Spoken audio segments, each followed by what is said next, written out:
Hey guys, welcome back. Got another video for you today. And the title of this video is, if I were to take a step towards God, what would that look like?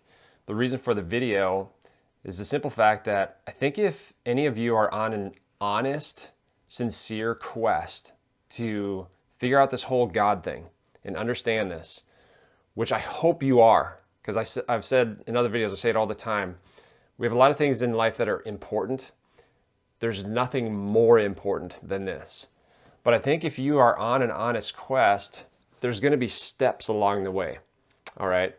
And some of those steps might be intellectual in nature as you understand different things. Maybe you research some of the historicity of Jesus or some of the archaeological digs that have been done and some of the proofs of the Bible. And some of them might be more emotional in nature as you overcome hurts that you've experienced by people who are supposedly Christians and they hurt you, or whatever it may be. There's different things that you may journey through and even overcome on this quest.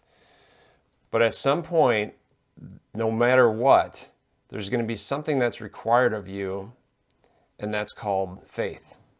So that's what the video is about today. And it comes with a challenge that I want to put before you as well. So that's coming up for you to consider as well. So a few days ago, I was listening to an interview between Tucker Carlson and Brett Weinstein, and they were just basically debating the existence of God.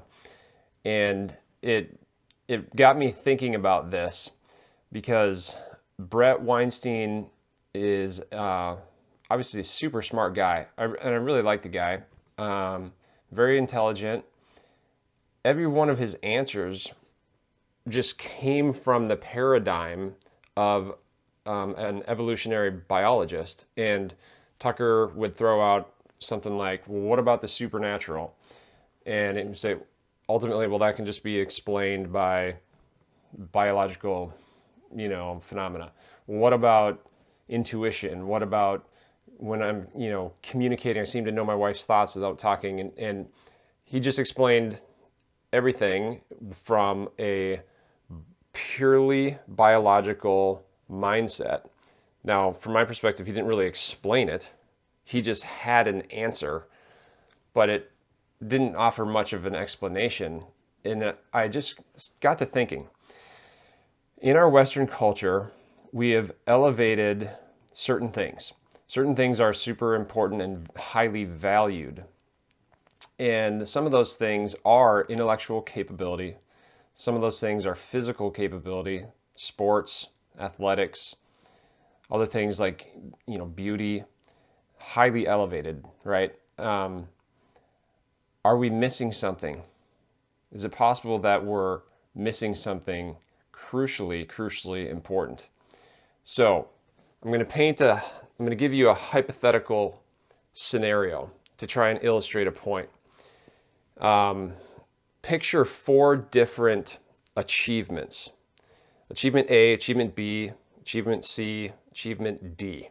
These could be anything like achieving a doctoral degree, reaching the top of Mount Everest, having a group of really close friends around you, having a family. Could be anything. Everybody would agree that these are positive, these are good things. You could even be on the path to multiple different achievements at the same time, okay? What's required for those different achievements are a different set of skills, I'll call it, or capabilities, or whatever, you want to call it. So for example, intellectual capability. I'm going to throw in there 3 things. So intellectual capability, emotional intelligence, or EQ, and then physical ability. Now I'm just trying to keep it as a simple example, so you could throw in all kinds of different things into this mix, but let's just take those 3 things. So say destination or achievement A, what's required of a person to get there is 95% intellectual ability, 5% EQ, and 0% physical. B would be maybe 60% intellectual capability, 30% EQ, emotional intelligence, and 10% physical ability. C, maybe it's flip-flopped, 30% intellectual, 60% EQ, 10% physical, and achievement D is 0% intellectual or 5% intellectual, maybe 5% EQ, 90% physical, okay? So it takes all these different things in different combinations to get there. And everybody agrees that getting there is a good thing. Like it's a positive thing. Maybe it's, like I said, having a family or being CEO of a company or even just having a steady job, whatever it might be. Well, there's another destination or achievement that's totally different from those. And for anyone who has tasted it, it is universally agreed that it far surpasses any of those other things. If you taste of it, if you get there, if you have that in your life, it's way, way, way better than any of those things could ever be imagined. Except it has nothing to do with your intellectual capability. It has nothing to do with your social ability, your emotional intelligence, your ability to, make a deal or any of that kind of stuff. It has nothing to do with your physical ability. What is that? What would that be? It has 100% to do with your faith. With faith. What would that destination be? What is that? What I'm saying that is an eternal relationship with God in heaven, with your Creator. And it has nothing to do with the skills that are required for these other things.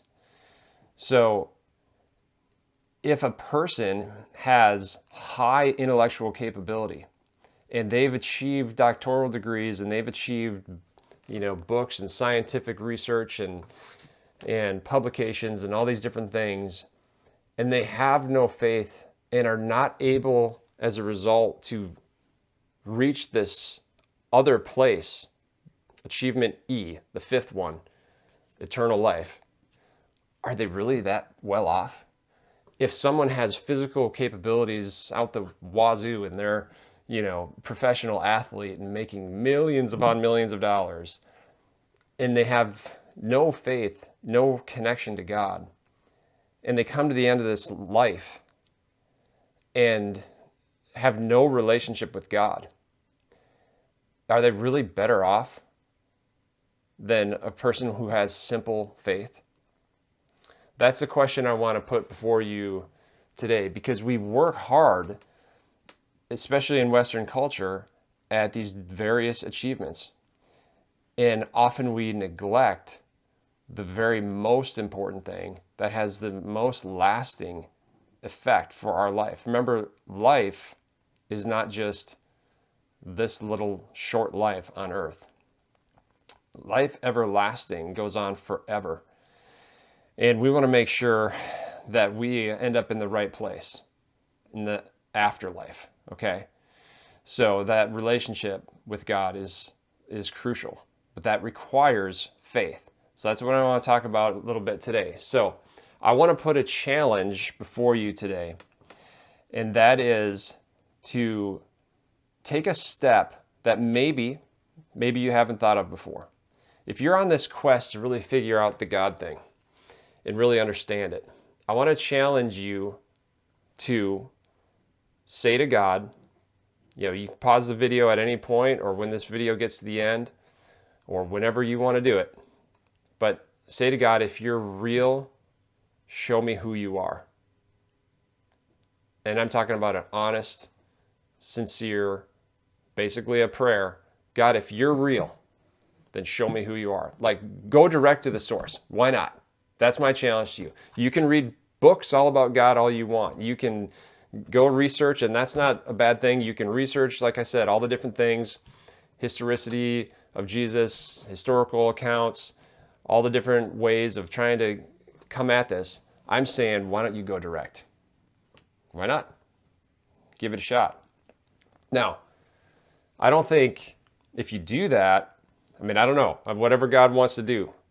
I hope some of you do that and you let me know what happens, because I'm gonna be really curious to see what happens. But what I was gonna say is I don't think God's gonna like come down right before you and say, I'm God. You know, he already did that. That's what Jesus did.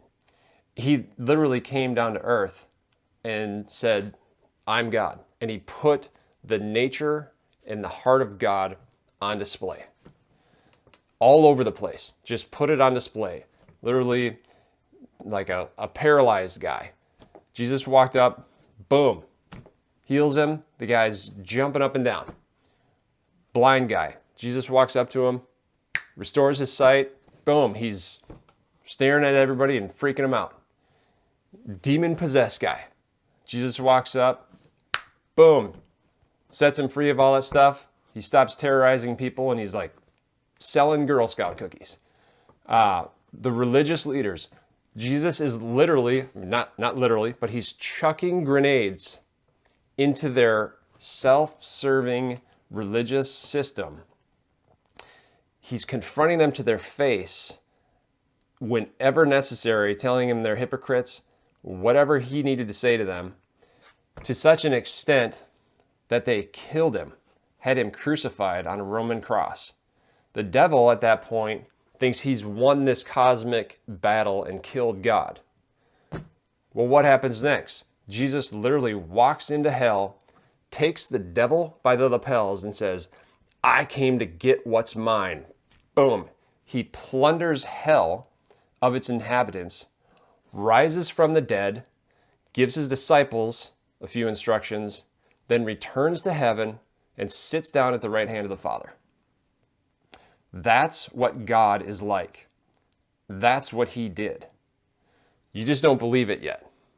So my challenge to you is it's actually a two-part challenge. One, go directly to God. If he's real, I'm going to put my integrity, I guess, on the line and say, I think he's going to answer you. I think things are going to happen. Go directly to God and say, if you're real, show me who you are. And I want you to do it like with sincerity. And I'm not saying this is a one-time prayer. Like, okay, God, just whatever, show me. No, like if you're on this quest, you should be doing that all the time. There's nothing more important. You should be doing that all the time. Now, things are going to start to happen. I believe things are going to start to happen, and you're going to be very tempted to write it off as coincidence. You're going to be very tempted to write it off as, yeah, okay, so right when I was thinking this, somebody said this, and it was exactly the question that I had about God, and this guy shows up and somehow answers it. But that's just, you're going to be really tempted to write it off as coincidence. So this is the second part of this two-part challenge. You got to ask God, if you're real, show me who you are. And number two, help me to see with the eyes of faith. Okay? This is the part that we don't work on. We generally don't work on it at all, unless you're already a believer and you understand the importance of this. But most people in our world, especially in Western culture, we work hard on achievements, whether that be physical, or intellectual or whatever it is. We don't think about exercising our faith. I'm basically giving you an exercise for your faith. It's real and it's important, okay? In the Bible, Jesus tells a story that it's not a literal story, but it's a story that illustrates the same point that I'm trying to make. So I'm going to share this story with you. He tells a story of a rich man who feasted all the time on all these things, just had all the comforts of life, right? And a poor beggar that lived outside of this rich man's property and just, begged for the crumbs off his table. and they both die. The poor man is taken up to heaven, and the rich man goes to hell. So there's obviously a difference in where they were at in a relationship with God. Obviously, one who was depending on God and one who didn't feel like he needed to because he had everything. So had no relationship. So, as the story goes, the rich man, who's now in the lake of fire in hell, looks up and sees the poor guy being comforted up there and enjoying this life in heaven. And Abraham is up there with the poor man. And the rich guy says to Abraham, hey, send that other guy down here to give me just a drop of water. I'm in agony in this fire. It's interesting. The rich guy still sees the poor guy as less than him, I think. I take that from the story. Like, he still sees, he's in hell, suffering agony. The poor guy's in heaven, and he still sees that guy beneath him. He says to Abraham, hey, send him down here so he can give me a drop of water. I'm in agony. Abraham says, sorry, bro. That's not going to happen. There's a great chasm between you and me. It's uncrossable. And I'm not going to do it. So the rich man says, well, can you at least send him down to tell my brothers that all this stuff is real so that they don't end up in hell like me? And Abraham says to him, they've got Moses and the prophets. They should listen to them. There's plenty of proofs for them already. God's done what he needs to do to convince those guys that it's all real. And so they've already got what they need. I'm not going to send him down. The rich guy says, no, but if someone were to rise from the dead and speak to them, then they would believe. And Abraham says, even if someone were to rise from the dead, they wouldn't believe if they don't believe already. So that is a powerful story, because you either choose to engage faith at some point or you don't. There are plenty of proofs of the existence of God. They're all around us. There's plenty of proofs about Jesus being an actual person. I've gone over before, he claimed to be God, so we all have to deal with, okay, Jesus was a real person. He claimed to be God. So that puts him in either one of three categories. Is either crazy, he was a crazy man, or he's just a liar trying to get followers, or he actually was God. Okay, and then you got to look into all the proofs of his resurrection, eyewitness testimonies, all that kind of stuff. And there's things that God does all the time around us if we're able to see it. But it requires faith. You're not going to see it with intellectual ability, because your intellect will just write that off as coincidence. Or, no, that's not anything spiritual. That's just natural biological processes somehow. I don't know if any of you heard about Tim Tebow. He was a quarterback at Florida, and then he made it to the NFL for a brief period of time. Didn't last, but something incredible happened. I think when he was playing for Denver, and they made it to the playoffs. I think they won a couple games in the playoffs. But Tim Tebow he's a believer. He's a Christian, and right now I think he's working hard at human trafficking and trying to rescue kids that get caught up in this stuff. But Tim Tebow is just a really dedicated Christian, right? Outspoken, and all that. So he would put the black under his eyes, and then he would take white and he would write John 3:16.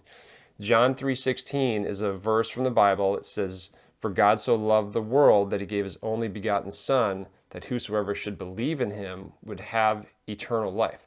Okay, so it's one of those like core verses, that's very commonly used out there to just kind of explain to people the basic message of the gospel. But he would, he would write that on, and you could clearly see it every time the camera was on him. It's just John 3:16. So they get into this playoff game, and they play the game, and this is rough memory for me, so I should go back and look it up. I didn't look this up beforehand, but they play the game, right? They win the game, and he gets a call from somebody. He's like, and the guy says to Tim Tebow, do you understand what happened? He's like, yeah, we won. No. Do you know what happened? I don't know what. He's like, during the game, 94 million people Googled John 3:16. Oh, well, that's pretty cool. No, keep listening. You passed for 316 yards. Your average rush when you were carrying the ball was 3.16 yards. Your time of possession as a team was 31.6 minutes. There were, and I don't know if that's all of them. I think there were more. There were all these things that happened that were exactly 316. What do you want to do with that? It's whatever. Whatever. That's stupid, Matt. Don't be giving me that stupid stuff. I'm not going to believe in God just because that happened. Okay. I know. I get it. You can blow it off. You can write it off as coincidence. It's really easy to do that. At some point, all of us have to be willing to see with the eyes of faith, and we will begin to see God's fingerprints if we do that. So I'm challenging you today to take that step. If you're on an honest quest, this is what a step would look like. It would be a decision to, I'm going to engage on a faith level. So I'm going to, number one, and this will be a big step maybe for a lot of you, I'm going to actually talk to God long enough just to say, okay, if you're real, show me who you are and help me to see with the eyes of faith. That in itself is probably a big step. Then keep your eyes open. Keep your eyes open, your physical eyes and something called your spiritual eyes. And I'm talking about there's a part of you that is spiritual. We're not just physical beings. So try to see with your spiritual eyes and understand, like, okay, did that just happen because I prayed that prayer? I don't know. Let me know what happens. That's my challenge for you today. I hope that some of you will take up the challenge. So, and if you do, let me know what happens. All right? See you on the next one.